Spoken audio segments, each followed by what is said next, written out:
Election 2024 में सिर्फ एक हफ्ता बाकी है। मुल्क के मुख्तलिफ शहरों में इंतखाबी सरगर्मियाँ तेज़ी से जारी हैं और आज स्वात के शहर मेंगोरा में मुस्लिम लीग नून ने एक जलसा करके अपनी सियासी ताकत का मुजाहरा किया, जिससे मियां नवाज शरीफ और मरीम नवाज ने खिताब किया। दूसरी जानिब पीपल्स पार्टी ने बलोचिस्तान में खुस्तार के मुकाम पर जलसा मुनक्किद किया और उस जलसे से चेयरमैन पीपल्स पार्टी बिलावल भुट्टो जरदारी ने खिताब किया। इसके अलावा सांगढ़ में आसिफा भुट्टो, लोधरा में जहांगीर तरीन और बलोचिस्तान में सरदार अख्तर मैंगल ने भी रैलियां और जलसे मुनक्किद किए। दूसरी जानिब देखें तो खैबर पख्तूनख्वा और बलोचिस्तान के कुछ इलाकों में तशद्दुद के वाक़यात भी रिपोर्ट हुए हैं, जिसकी वजह से इंतज़ामिया की अब कोशिश है कि ऐसे इक़दाम किए जाएँ जिनसे एक पुरअमन इंतखाबी अमल को यकीनी बनाया जा सके। इसी इंतखाबी अमल को तक़वियत देने के लिए हम भी आपको आगाह करते हैं मुल्क भर में होने वाले अहम इंतखाबी मुकाबलों से। प्रोग्राम में आज जिक्र होगा लाहौर डिवीज़न के कुछ अहम इंतखाबी हलकों का। लाहौर डिवीज़न में आपको बताते हैं कि 4 अजला शेखुपुरा, कसूर, ननकाना साहब और लाहौर शामिल हैं और ये सियासी तौर पर बहुत अहम अजला हैं, जहाँ से मारूफ सियासी शख्सियात इंतखाबी अमल में हिस्सा लेती हैं। चलते हैं सीनियर तज्ज़ियाकार और सहाफ़ी सुहेल बड़ाइद साहब की जानिब। सुहेल साहब, ये बताइएगा, ज़िला ननकाना में एक अहम मुकाबला हो रहा है जिसमें ब्रिगेडियर रिटायर्ड एजाज शाह और शिजरा मनसब आमने सामने हैं। इस हल्के की तफसीलात क्या हैं?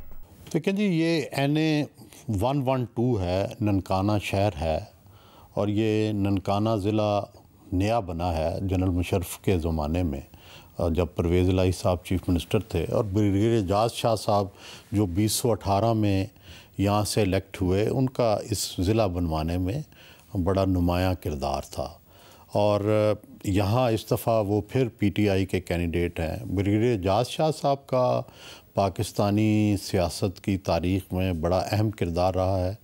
वो जनरल मुशर्रफ के राइट हैंड मैन थे। सबसे पहले उन्हें आर्मी चीफ़ बनने की इतला उन्होंने दी और इसी तरह मोहतरमा बेनज़ीर भुट्टो ने जब अपने कातलों के नाम लिखवाए तो उनमें ब्रिगेडियर एजाज शाह का नाम भी शामिल था। और ब्रिगेडियर एजाज शाह साहब की जो थी कई मिलिटेंट ऑर्गेनाइजेशन के साथ भी तल्लुक़ रहा। अहमद उमर शेख साहब जो हैं, जो कि एक सहाफ़ी जो थे बैरून मुल्क के, उनके कत्ल में मुलव्वस थे, उन्होंने ब्रिगेडियर एजाज शाह साहब के ज़रिए ही गिरफ़्तारी जो है वो अपनी पेश की थी। तो ब्रिगेडियर एजाज शाह साहब सियासी हवाले से बड़े मुतनाज़िया भी हैं, लेकिन दूसरी तरफ उन्होंने बड़ा पाकिस्तानी सियासत की उथल पुथल में बड़ा रोल अदा किया है। एक ज़माने में शहबाज शरीफ साहब के साथ उनकी बहुत कुर्बत थी, लेकिन बाद में फिर सियासत में उनके मुखालिफ आ गए। अब वो PTI में हैं, पिछले दौर में वफाकी वज़ीर भी रहे हैं और उनके मुकाबले में जो खरल फैमिली है, उनकी शजरा मनसब खरल जो हैं वो उम्मीदवार हैं मुस्लिम लीग नून की। शजरा मनसब पिछली दफ़ा सिर्फ 2000 वोट से हारी थी, इससे पहले वो MNA हुई थी और इनके वालिद कई दफ़ा जो है राय मनसब अली खरल जो थे वो कई दफ़ा इलेक्ट हुए इसी हलके से। और शजरा मनसब जो हैं, ये जो मुस्लिम लीग नून के एक स्टालवार्ट हैं, राना तनवीर साहब वफाकी वज़ीर रहे कई दफ़ा, बड़े 4-5 जो लीडर हैं उनमें उनका शुमार होता है पंजाब के, तो ये उनसे अब रिलेटेड भी हैं। इनकी शादी जो है राना फैमिली में हुई है। यहाँ से तीसरे उम्मीदवार भी बड़े अहम ख़ानदान से हैं, शाहजहान भट्टी साहब। ये इनके वालिद जो थे राय रशीद भट्टी और इनके चचा जो थे वो राय बशीर भट्टी, ये दोनों ही बड़ा अहम रोल अदा करते रहे हैं। कई दफ़ा MPA, कई दफ़ा MNA हुए, पीपल्स पार्टी में भी रहे, दूसरी जमातों में भी रहे। शाहजहान भट्टी जो हैं, इन्होंने ये पंजाब के पीपल्स पार्टी के जनरल सेक्रेटरी भी एक ज़माने में रहे और इनका जो भट्टी ख़ानदान है, ये इसकी बड़ी रिस्पेक्ट इसलिए भी है कि ननकाना साहब में इन्होंने सिखों के जो गुरुद्वारा है उसके लिए अपनी ज़मीन दी थी और अब भी कई सिख जब यात्री आते हैं तो वो भट्टी ख़ानदान को भी सलाम करने के लिए उनके पास जाते हैं। तो मुसलमान हों या सिख हों, सभी इस फैमिली का एहतराम करते हैं। तो शाहजहान भट्टी MPA रहे पीपल्स पार्टीज़ के। अब देखना यह है कि क्या वो MNA के ये जो हल्का जो है उम्मीदवारी इसको भी जीत सकेंगे कि नहीं। इनके वालिद, इनके चचा तो जीतते रहे हैं, लेकिन वहाँ की अब पॉलिटिक्स बड़ी بدل چکی، شزرہ منصب کھرل اور اعجاز شاہ صاحب جو ہیں وہ مین رائیول بن چکے ہیں.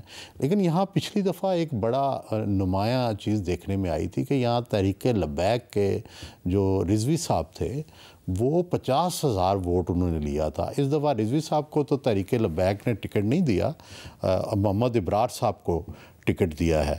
اب دیکھنا یہ ہے کہ کیا اسی طرح کا اپ سیٹ یا اتنے ہی ووٹ جو ہے اس دفعہ بھی تحریک لبیک جو ہے وہ لے سکے گی کہ نہیں. تو ایک اور بڑے امیدوار اہم جو ہیں وہ سعید ظفر پڈھیار صاحب ہیں. پڈھیار صاحب ایم اے انگلش ہیں، صوبائی وزیر رہے ہوئے ہیں وٹو صاحب کے ساتھ بھی، اور بڑا پنجاب کی سیاست میں اور ملکی سیاست میں اہم رول ادا کرتے رہے ہیں. تو سعید ظفر پڈھیار صاحب بھی آزاد الیکشن جو ہے اس دفعہ لڑ رہے ہیں. تو یہاں پہ کافی یوں سمجھیے کہ اسٹالوارٹس ہیں سارے ہی.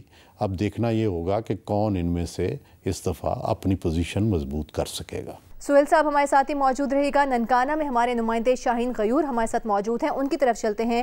شاہین، ننکانہ میں ہم نے دیکھا ہے کہ نون لیگ ایک بہت بڑا جلسہ بھی کر چکی ہے.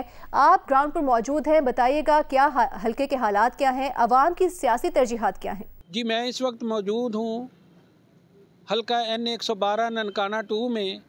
یہاں 2018 کے الیکشن میں اس حلقہ کا نمبر 118 ننکانہ 2 تھا، اور اس حلقے سے پی ٹی آئی کے بریگیڈیئر پیر اعجاز احمد شاہ 63,000 سے زائد ووٹ لے کر کامیاب ہوئے تھے، جبکہ دوسرے نمبر پر مسلم لیگ نون کی امیدوار ڈاکٹر شجرہ منصب علی کھرل نے 61,000 ووٹ لیے تھے.